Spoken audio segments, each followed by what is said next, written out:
All right, good afternoon, everybody. Welcome. This is a special meeting of the Gainesville City Commission, May 10th, 2021. And this will be our first look at our general government budget for the coming fiscal year to start on October 1st. So with that, we've got two items on our agenda, the general government budget presentation, as well as the second item will be approving some dates for our budget calendar. Is there a motion to adopt the agenda? Second. Motion and a second to adopt our agenda. Motion was by Commissioner Ward, second by Commissioner Hayes Santos. Today we will have Commissioner Duncan Walker joining us virtually, and Commissioner Johnson is en route and should be here very shortly. So with that, Larry, do we have anybody commenting on the adoption of the agenda? No, sir. Okay, we'll move back to a vote. All in favor say aye. Aye. All opposed? No, we'll call that unanimous. Commissioner Duncan Walker, I saw your mouth move. You are on mute, but I think it was an aye. We'll double check if we take any big votes to make sure that we get you recorded. Okay, so our first order of business today is the general government budget. And so with that, I will recognize the city manager. Welcome. Thank you, Mr. Mayor, members of the commission. This is our first real sneak peek at the fiscal year 22-23 two-year budget. I'm going to ask Ms. Ramos and Ms. Fiore to walk you through a presentation today that we've put out. I need to, and you'll hear this all throughout the presentation, caution you that we do not have property tax assessment numbers at this point. We do not have state shared revenues.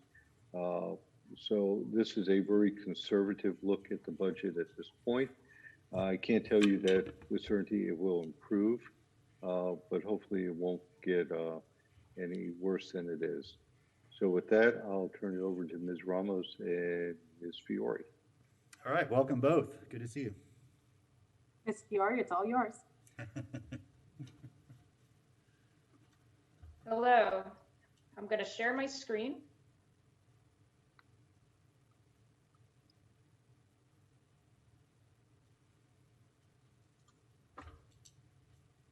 Maybe. Does everyone see the my blue screen, or do they see the actual presentation? No, we see your blue screen. There we go. Okay. Okay. So Karen Fiore, budget manager. Actually, today's agenda. Ms. Fiore, before you start, you've got the preview pane up. I think if you could just make that into full presentation mode, if that's possible.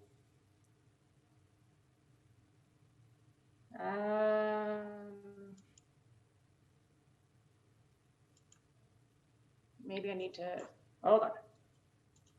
No, I don't know how to make that full. How do I make that full? I think if you go up to display settings. Up at the Yeah, top. let me.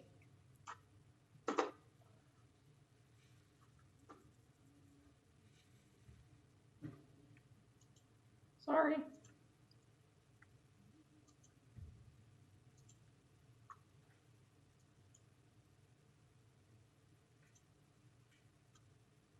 Nope, I'm losing everything here.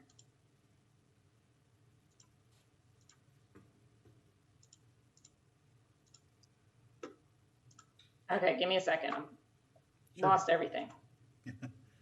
Okay, Mayor and Karen, I'll go ahead and share my screen, and you just tell me when to. Okay, sorry. Flip the I pages. apologize. So hold on one second.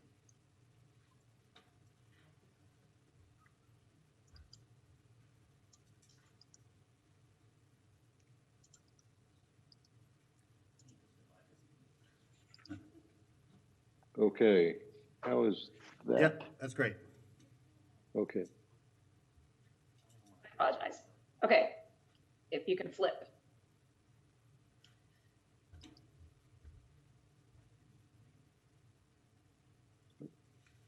Okay, so today we're going to talk about some executive highlights, review some uncertainties.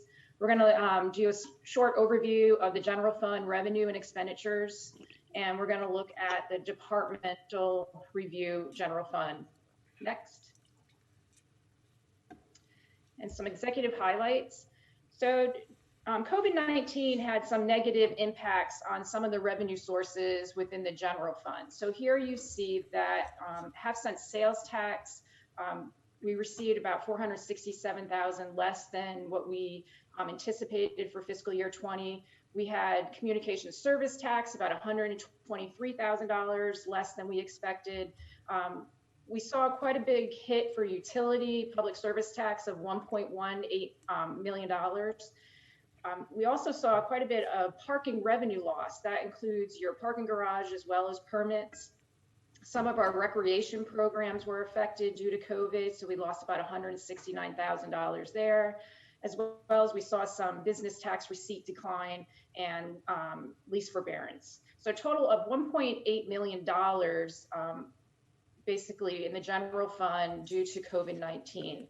And we're going to be requesting funding through the American Rescue Plan to cover that $1.8 million and replenish the general fund. Next.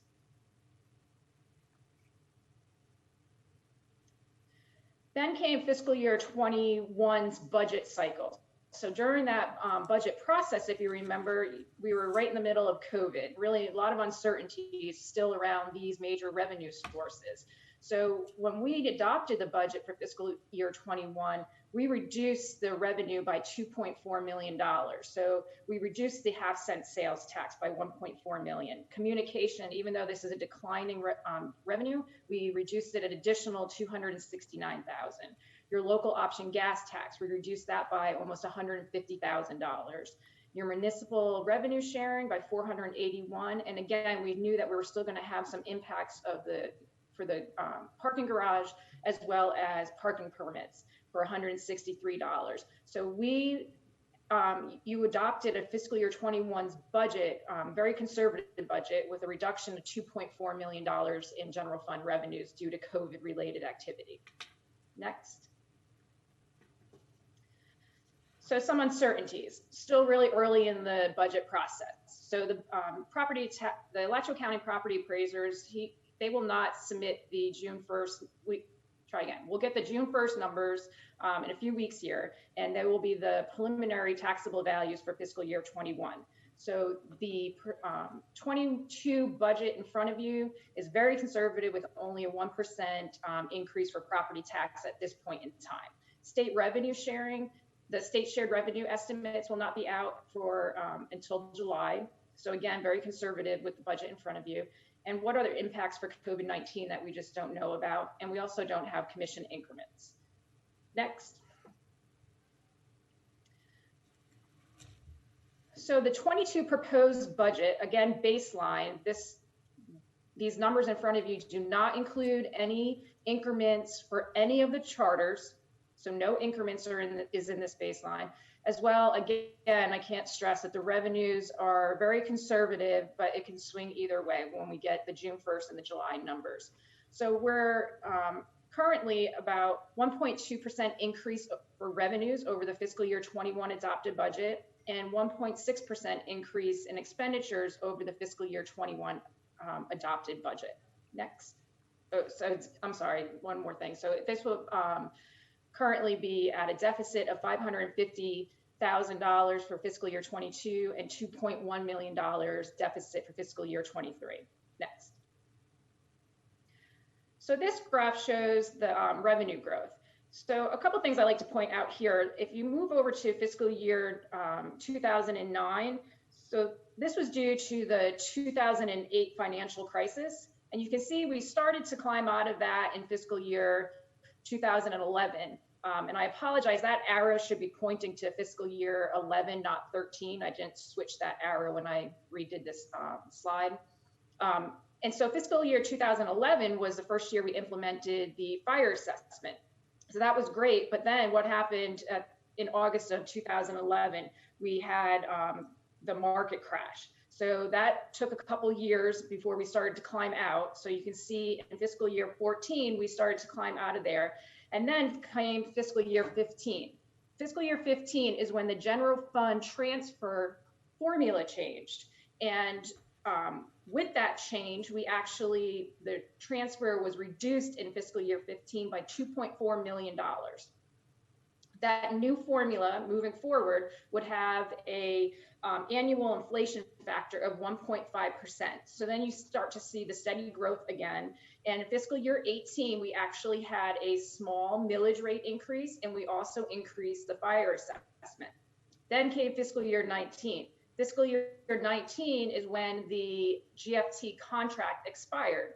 And in fiscal year 20, a couple things happened. We also increased the fire assessment in fiscal year 20, and we also increased the millage rate. And then the commission during the 20 budget process, we kept the GFT flat at fiscal year 19 transfer rate. So we eliminated the 1.5% annual inflation factor. Next. So looking at the millage rate history, fiscal year 15 through 17, you can see that there was no increase. We were at 4.5079 mils. Then in fiscal year 18, we had a small increase of 0.2395 mils, and that stayed the same through 19. And then in fiscal year 20, we adopted 0.55 mil increase for fiscal year 20. And this current proposed budget for fiscal year 22 and 23 plan does not include any millage increases currently. Yep. Next.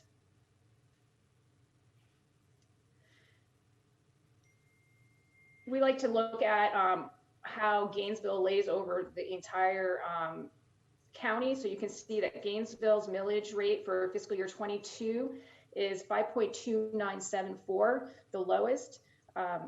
This slide also shows Hawthorne and Archer. They have the municipal service taxing unit, that's the MSTU, and that's for law enforcement.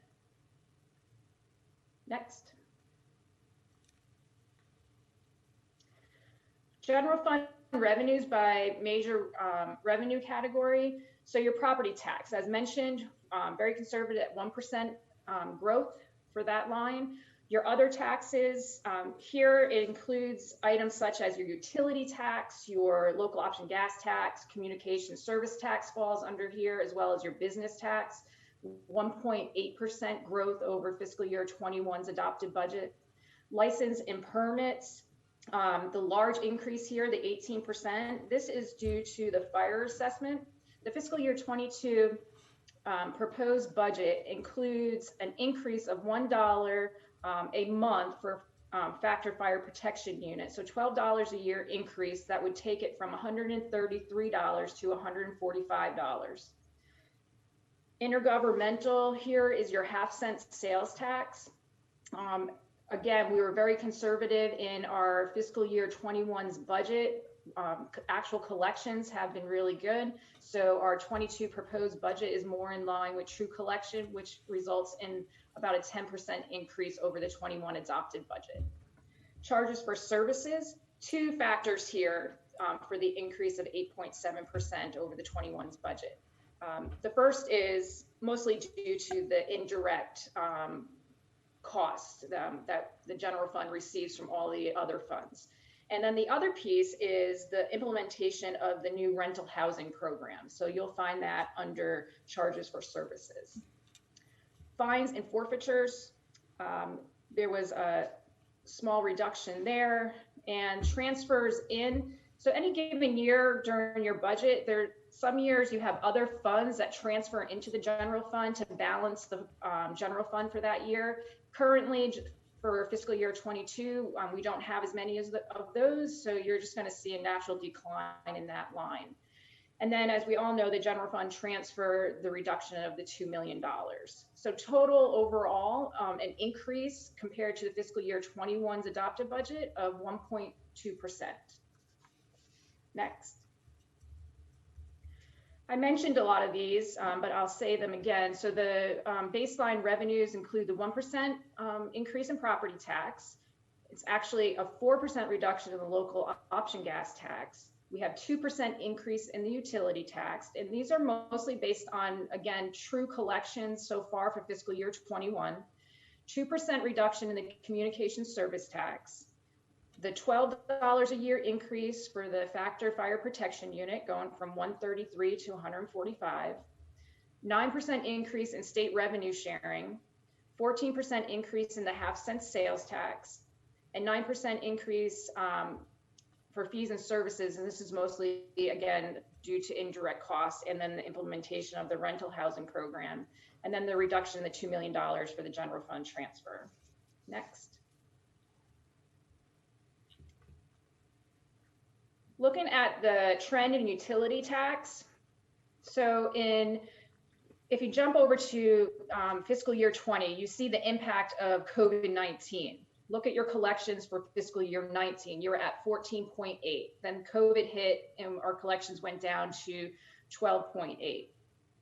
We were conservative on the fiscal year 21's adopted budget compared to 19, but we're not expecting a huge amount of growth for fiscal year 22 or 23.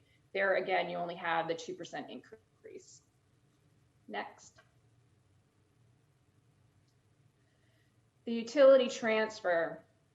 Again, as mentioned earlier, looking at the revenue trend in fiscal year 15 is when your formula changed. So you have your reduction in the $2.4 million. Then you had your 1.5% inflation built into the transfer. And then in fiscal year 20, we stayed flat at fiscal year 19's transfer, which was 38.3. And then fiscal year 22 and 23, we have budgeted, proposed budgeted the $2 million reduction. Next. Half-cent sales tax. Again, same picture for COVID. If you look at fiscal year 20 compared to 19, 19 collections, you had an 8.2. Due to COVID, we went all the way down to 7.6. Very conservative, adopted 21 at 7.1. But if you look at that, you know, the adopted 21 was less than what you truly collected for fiscal year 20. So it was at a very, very conservative 21 budget. So we're projecting the proposed budget for 22 to go up to 8.1, again, more in line with our true collection. Next. State revenue sharing. The COVID impact, you can see in fiscal year 20 compared to year 19, you had really good collection for fiscal year 19. 4.4 million went down to 3.4 in fiscal year 20.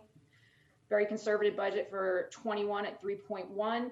We're not having a huge jump here. Still, collections are a little slow, so we're only increasing it a small amount back to the fiscal year 20's budget at 3.4 million. Thank you. Ms. Fiore, if you could please pause for a question. Commissioner Hayes Santos. Thank you, Mayor.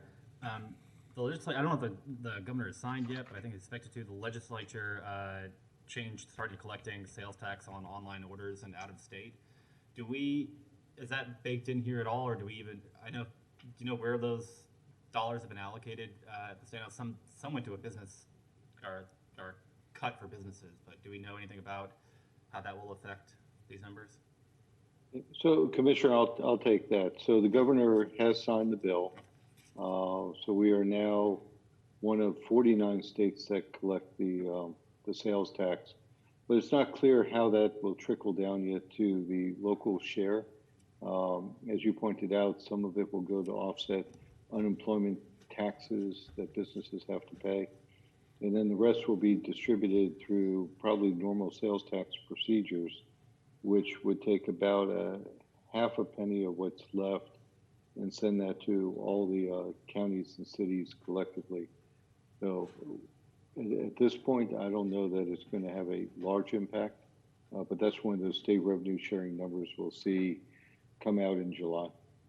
Okay, so they'll announce kind of how that allocation will happen in July. Is that correct? Yeah, we'll actually see the allocation then. Okay. End of June, beginning of July. Thank you, Mayor. All right, thank you. Please continue, Ms. Fiore. Thank you. State revenue sharing. You see your loss in fiscal year 20 compared to 19. I can't remember if I went through this slide. I apologize if I did. So you did. I'm sorry. Yep. It's me. Okay, I'm next. slow. Okay. Thanks. Communication service tax, again, has been a declining revenue source for the city of Gainesville. Here, this is due to You collect a tax where the actual bill is mailed to that physical address. So we have a very high student population, which results in a lot of times the parents still paying for their phone bills. So we're not actually collecting that tax, as well as a decline in the use of landlines. 20, you still see your impact there from COVID. You went from 3.9 million collection in 19 to 3.7. We had a conservative budget in fiscal year 21 of 3.5. So normally you wouldn't see an increase in the budget here, but we had reduced 21's budget so much that we're just adding that $100,000 back into the budget for 22. Next. Fire assessment. Again, this was implemented in 2011, and the idea was to cover 50% of the cost of fire protection. And at that time, it was the factor fire protection unit was set at $78. That $78 did not change all the way through 2017. And at the time, in 2017, that was estimated to only be covering roughly about 42% of the cost of fire protection. So in fiscal year 18, it went from 78 FFPU to 101, and that stayed through fiscal year 19, where we had an additional increase in fiscal year 20 from 101 factored fire protection unit to 133. For fiscal year 22, we're proposing a dollar increase per month, so we're going from $133 to $145. One more thing I would like to say about that slide, if you don't mind, Lee. You could see that due to the fact that we increased the fire factor protection unit in 20, we didn't see that loss due to COVID. That implementation increase happened, and we were able to actually collect above our budget for fiscal year 20. Thank you. Next. Your general fund baseline expenditures, 3% increase in operating expenditures, such as your insurance premiums, your utilities, your fleet. So these are already in your baseline budget. And then there's also a 2% decrease overall for personnel services. But personnel services, it does include in your baseline 2.5% merit increase for all your community builders. But it also reflects the reduction in the annual required contribution to the pension funds due to the new pension obligation bond. Next.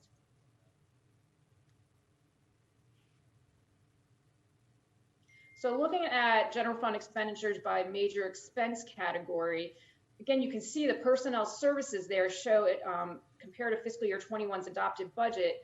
22 proposed budget would be 1.8% less. But I want to stress that it still has the baseline, like I said, the 2.5% merit. Your big thing here has to do with the pension obligation timing of the contribution for the pensions is the big reduction. But you also have some other items sitting in this personnel services. As you recall, fiscal year 21, the current budget cycle, we have added community builders, new positions into the budget. So all of those new positions have to be budgeted in the baseline for 22. So there was an increase there for personnel services. And operating expenditures, again, due to the fact that you added new positions, there comes operating costs with those new positions, and the implementation of the new rental housing program that it added new positions, but it also added quite a bit of operating.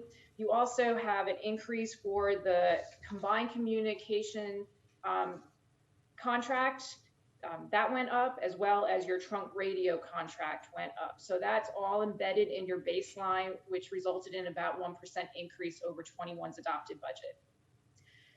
Debt service increase, that's due to your pension obligation bond.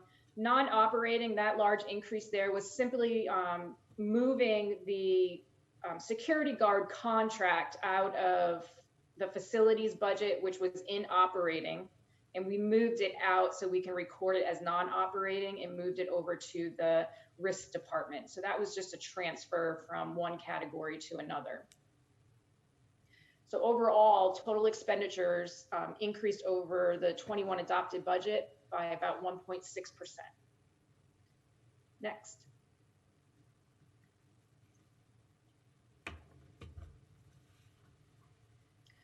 Expenditures by department.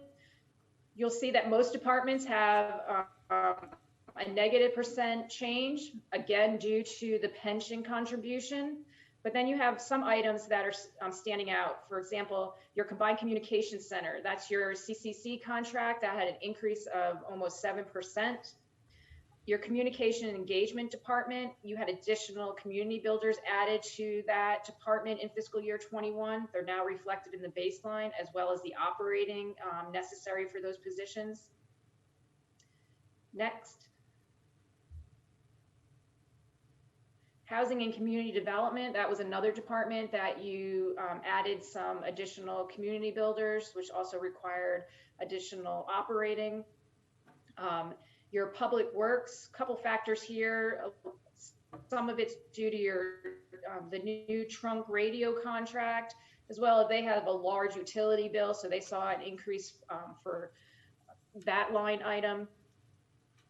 And I don't think anything else in there. So then also your risk management, that was what I had just mentioned about the increase for the security guard contract. And your non-departmental, the large increase there of 6% is due to your, that's where your debt service payments are budgeted. Next. General fund expenditures by function. This slide is to mostly show you that 50% or a hair under 50% of the general fund expenditures are related to your public safety. So your fire department, your police department. And the second largest is for your general government services. So the fiscal year I was just going to say that the fiscal year 22 proposed expenditures a little over $140 million. And it's about 1.6% increase over the 21's adopted budget. Next. And these are the dates for the upcoming budget calendar. I won't read these. And that's all I have. I'll just add on the calendar, your next item would be to actually approve the budget calendar. So that's the second item on today's agenda. Okay, thank you. Stop sharing the screen. Thank you, Ms. Fiore. Appreciate that. Thank you to the entire budget staff. I know you've been working tirelessly on getting this together and something before us so we can start understanding where we are. We've got a lot of work ahead of us, obviously, until we give tentative and final approval to the budget. Seeing no other lights at this point, I just want to bring up something with the commission that, you know, I think we've talked about it every year and, you know, never really come down fast and hard on a policy, but, you know, a conversation that comes up periodically is this balance between a sort of routine periodic increase in fees, you know, rates, you know, different revenue sources versus getting behind and then having to make a sort of a big leap in how we assess our fees. And so the one I'm really going to focus on is the fire assessment and the fire protection unit charge. You know, so to contrast that, I'll just kind of remind folks or point out if you're newer to the process that every other year we increase our fees for city services like parks and recreation programs, things like that, by 5%. And we just do it every other year. So it's expected, it's routine, there's never a big jump. So somebody whose kid's, you know, playing in a sports program doesn't pay, you know, $38 one year and $96 the next, just to cover the cost of the program. But we haven't been very faithful to that when it comes to the fire assessment. And so when it started out, we had a very long conversation about it being a reasonable and practical approach to fund 50% of our fire services through the fire assessment, and then the other 50% from the general fund. And, that was much needed at the time. It really, the general fund was under a lot of stress and pressure at that time, and it really made sure that we have a strong and sustainable fire department with a dedicated revenue source, while, taking some of the pressure off the rest of the general fund. Over time, it has slid backwards from 50%, of that 50% rate. Now, some of this, and whether you've had a conversation or not with general government staff, is really how we assess that fire protection unit and like what classes are paying what portion. I think there's some examples that can be given of what a single family home pays versus, say, a large multifamily structure, and it's not commensurate with the resources it would take to answer those calls and to protect life and property. And so, part of that, and correct me if I'm wrong, Mr. Manager, there is an assessment going on at how we sort of distribute that across the different classes of structure and property. Is that correct? Yes, sir. So we're looking at that for potential change in FY23. Right. We don't have enough time to make that shift for FY22. Right. Yeah. But plan on working with the commission over the next year on that. Right. Okay. So that's an important part of it. That the sort of we're distributing the cost of providing the fire services equitably across different types of buildings and users.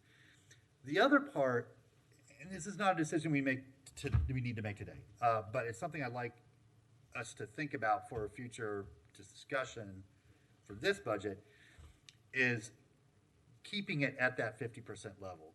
Because I feel like if we can agree that that is a good level, and then make small incremental changes every 2 years to keep it there, and you can index that to, you could do it to like a CPI or PPI, or you could just say, what's the 50% assessment and index it to that. But again, that's not important for today. But that makes it so it's a very subtle increase every other year, promotes the sustainability of the department and the funding source, and doesn't give the folks who pay it a big shock, because after 7 or 10 years we haven't really kept pace, and all of a sudden we say, hey, we need a new station, or we need a bunch of new equipment. We've got to like figure out how to either raise millage, raise the assessment, cut other services to account for that. I just think it's a better way of budgeting, and if that becomes, I use the word policy. I don't think we need to lock this in, like say in our charter or anything like that. But if it becomes the approach that the city takes every other year, then it becomes, a matter of come up with a good reason why we shouldn't do that. Come with an argument against it, which there could be. There could be a sort of catastrophic economic situation where you say, look, we've got to cut the fire assessment, or we've got to do something differently. But unless that sort of external shock comes in, then it makes it much more predictable and reliable. So just something to think about. I know we've talked about it before. I'm not saying that we get there this year. I think it would make sense to wait until after we do that sort of thorough analysis, next year, to figure out how we assess it across different classes of structure, but then kind of work towards that goal as well. Commissioner Santos? Thank you, Mayor. I would support that. I do maybe like a resolution or something like that, so it kind of is a clear statement, and it just is automatically baked into the budget. So it's not something we have to decide. I do think that every year is probably a little better than every 2 years, so that we just don't get behind. It's not as big of a jump, but I would be supportive of us doing that. Thank you, Mayor. Yeah, and the only reason I said 2 years is because we do, until further notice is given, do a 2-year budget cycle. So, again, I'm not married to any of that. It's more this point, like, let's keep pace with it in small doses incrementally, as opposed to like coming back every few years and saying, man, we're way off, with where we're going. I'm in agreement, not to open up a can of worms, but couldn't we adopt a similar resolution approach to reductions in the GFT in the coming years? It could be at least a statement of intent that's the approach we want to take going into the next couple of budget years. At least that's what I've heard from majority of commissioners. Yeah, so I think all those things are, if that's the will of the commission, and so, I would be careful about stating the GFT reduction. I think with the fire assessment, the resolution would be to maintain it at a 50% funding level for fire services. So it's an affirmative statement. Sure. I don't know. I see what you're saying. Passing a negative resolution isn't. Right. So you could say it's a percentage of total revenues of the utility, or, I'm saying so. Right. And if I may, Yeah. The reason why I bring that up, obviously, agencies are watching very closely, and so statements like that can be affirmative in our position, I think. And I think you raise a good point, not to pass a negative resolution, but to pass an affirmative resolution. Yeah. So we could definitely have that conversation. How to do that? Probably ask our staff to look at,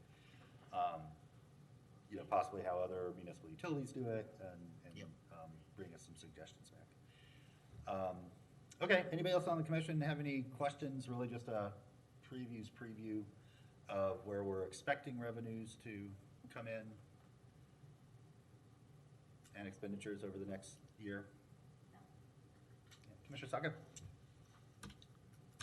Thank you, Mr. Mayor. So over the past couple of weeks, I've given it a few thoughts, and we've consistently added projects onto staff's plates, and especially for the budget and finance department, where they have to figure out how to juggle all of the asks we've made, along with all of the necessities that we need for the immediate year. And I think I thought, what can I actually do to help? And the only thing I can imagine is for the manager and finance listening, and I am willing to give up my discretionary project that I put forth a few months ago. It may not be a lot, but it is going to take away some stress from the budget. I think the goals of that project are being mostly met by other projects that we've taken on. And I think we all 7 of us need to evaluate the projects and asks that we've made for the coming year. And if it isn't an immediate need, if it isn't something that we agreed on 2 weeks ago in strategic planning, we need to scale back. And I'm willing to do that because I only have the one ask. So I can't do it for you guys on your priorities. But I think it's something that we need to do, all of us, to take some of the pressure off the budget and the staff. Yeah, thank you for that suggestion. I think it's a good one. I think it leads to a bigger discussion. What I would like to do, because, this stuff comes up over the course of a year, right? And, sometimes it kind of gets lost in, the impact. So what I would be very interested in, and I think we could schedule, if it's the will of the commission, a special meeting to simply look at new increments and proposed decrements that are sort of outside the baseline budget. So you can really see what all those things are, what their expected impact is, and either affirm that that's what we want to move forward with, or have a discussion about, do we spread them out over multiple years? Do we sort of pause and wait to bring them back at a future date? I think that's a good discussion. I think that's a really important discussion. If for no other reason, to sort of recognize where we are in process with a lot of these things, and how they are impacting this sort of suite of services that we provide as a city. There's your engine answering 911 call because structure's on fire service, and then there's the stuff that the commission kind of brings forward. And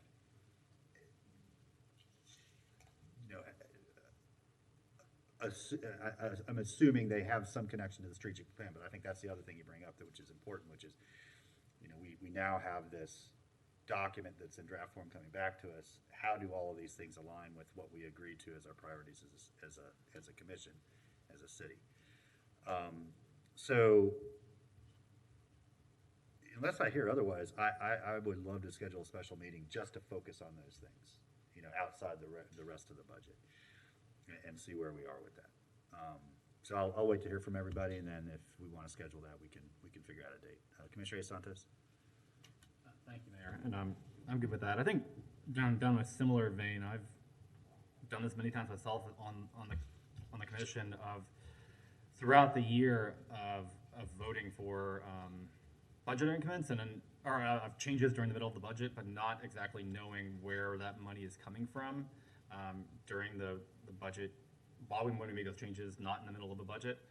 I would like for us to consider kind of a commission rule. We can always, it can be something that we can always override if necessary emergency, but if we do make a budget change, that it has to come back to us showing where that money is coming from before it's kind of, that expense is approved to go forward. I think that might let us know that when we, I don't know, we made major changes in a couple years ago, like $1 million changes in the middle of a budget year, I think we should know exactly where those dollars are coming from before we vote. So kind of, but if it's an emergency, we can always override that. But that'd be something I'd like for us to consider as well. Thank you, Mayor. Yeah, I think we could talk about that in the same meeting. I mean, that they seem very, very related. Okay.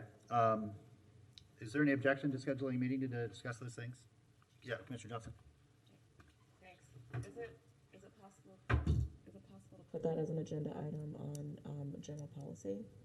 Can we look for space first in other areas before we schedule a special meeting? We can't, we can. The problem I have is we've only got 2 left before we start adopting budget stuff in July. And they're pretty, you never know general policy, right? It could be a quick, short discussion on some of those things, and it could be, I'd hate to stick this in if we're in the middle of a 4 or 5 hour discussion on other important stuff.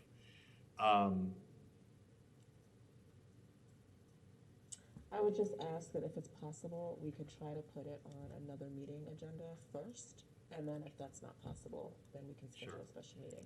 Is daytime or nighttime better or worse for you? If it were a special meeting? Depends. All the same. It's all the same, okay. Okay, I will work with the clerk on that. I'll look at those. I recently looked at those 2 upcoming GPCs, and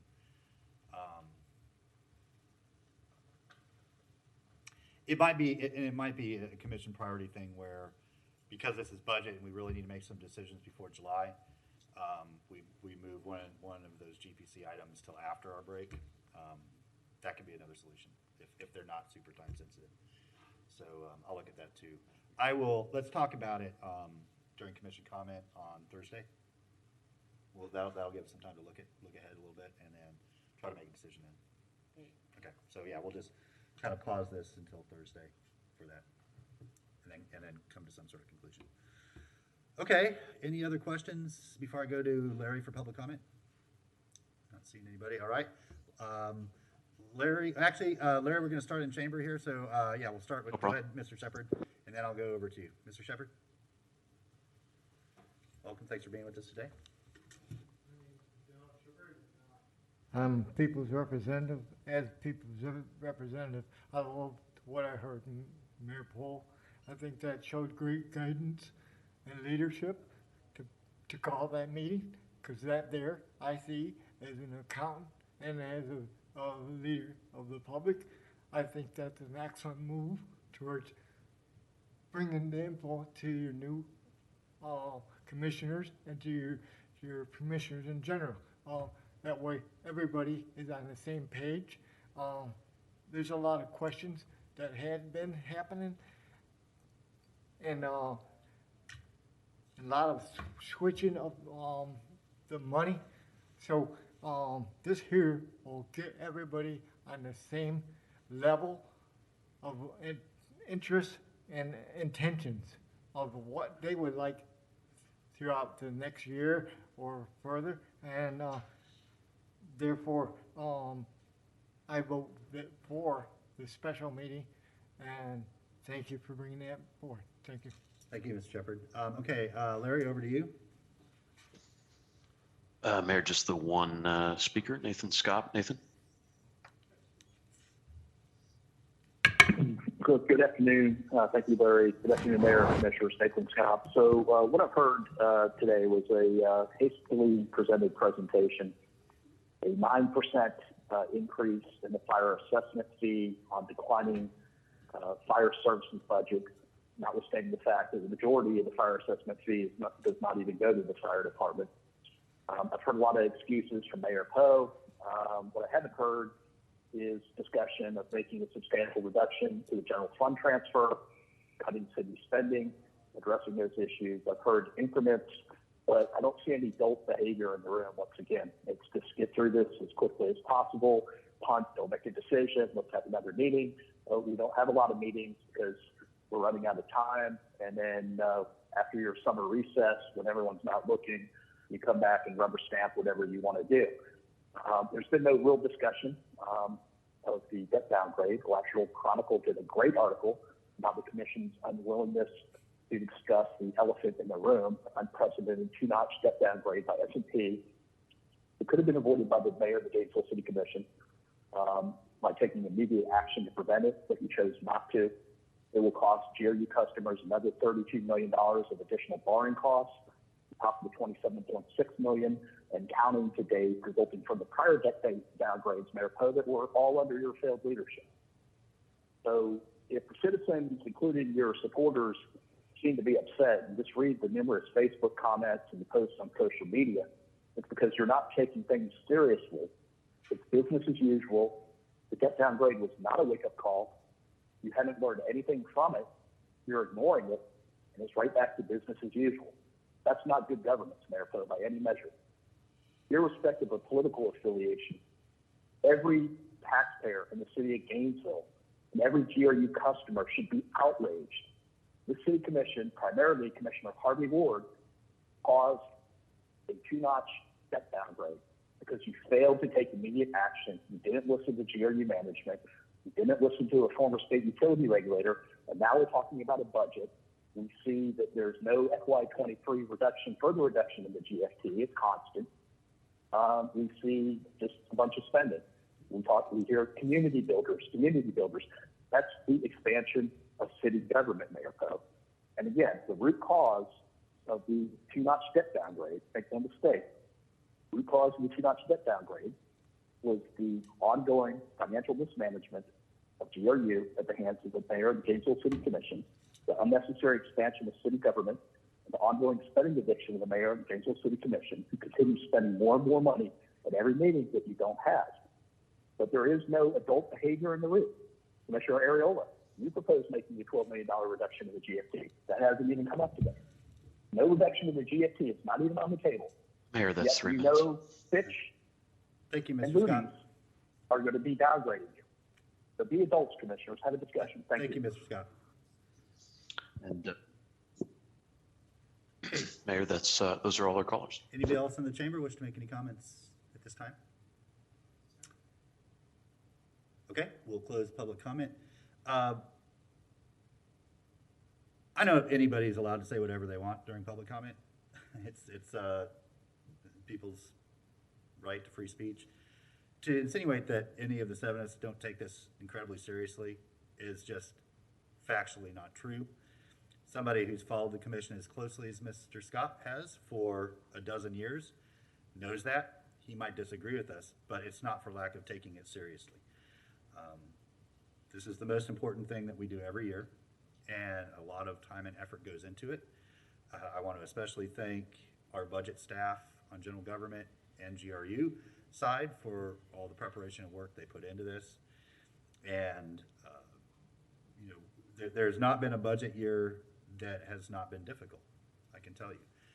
Whether revenues were increasing or decreasing, whether we were in a pandemic or the Great Recession, there are always pressures. There are always neighbors who expect more of us, and we have to figure out how to prudently manage the budget and still achieve all of those goals that people expect of a city that does as excellent of a job as we do. So you can say a lot of things about us, but not taking this seriously is not one of them. With that, I'll turn it over to Mr. Feldman. Yes, Mayor, as long as we're correcting the record, I just do want to go on record and say that the fire assessment, which is at 50% of the, or less than 50% of the, what we call the assessed fire budget, all goes to support the fire department on there. It's not diverted off to other parts of the government. Absolutely. Thanks for catching that. And I meant to say something too, and I got sidetracked on the other thing, but it is legally only allowed to go to fire protection services and not other GFR functions, even not EMT functions or anything like that. It must go specifically to fire protection of real property. That's the only legally defensible way to have it. And so I'm glad you pointed that out. Okay, well, we'll have another discussion Thursday. Look for a way to have that next discussion about increments and potential decrements, which I think will be very important direction to our staff as they start preparing a final draft budget. And then we'll take it from there. Thank you all again. And with that, we will go to our next item, which is the revised budget calendar. So we are at our 5/10/21 meeting today. We have the rest of those laid out, which it looks like there might be one addition, whether we put it on an existing agenda or a special meeting. Commissioner Hayes Santos. Thank you, Mayor. I move that we adopt the dates presented for our budget discussions and also add another date either placed on a general policy committee or a special meeting to discuss budget issues. Okay, and let's leave general policy off that, just another meeting or a Just special another meeting. meeting, yeah. For the increment decrement discussion. The motion was by Commissioner Santos, the second was by Commissioner Ward. Any discussion on that? Okay, well, this is administrative, so we'll just move to a voice vote. All in favor say aye. Aye. All opposed? That motion passes unanimously. I heard the aye, Commissioner. So yeah, that was a unanimous vote, Madam Clerk. With that, we will go to member comment. Any member comment? Okay, all business before us completed. We are now adjourned.